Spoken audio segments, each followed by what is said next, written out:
താഴെ തന്നിരിക്കുന്ന പ്രസ്താവനകളിൽ കാനിങ് പ്രഭുവുമായി ബന്ധപ്പെടാത്തത് ഏത്? ഇന്ത്യയിലെ ആദ്യത്തെ വൈസ്രോയി ആയിരുന്നു. ശരിയാണ്. ദത്തവകാശ നിരോധന നിയമം പിൻവലിച്ചു. അതും അദ്ദേഹവുമായി ബന്ധപ്പെട്ട കാര്യം തന്നെയാണ്. ഇൽബർട്ട് ബിൽ അവതരിപ്പിച്ചു. അത് റിപ്പൺ പ്രഭുവുമായി ബന്ധപ്പെട്ടതാണ്.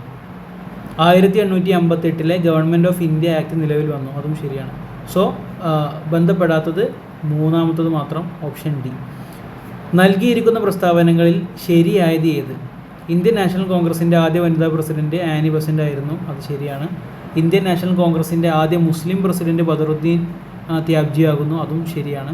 ഇന്ത്യൻ നാഷണൽ കോൺഗ്രസിൻ്റെ ആദ്യ മലയാളി പ്രസിഡന്റ് ചേറ്റൂർ ശങ്കരൻ നായരാകുന്നു. അതും ശരിയാണ്.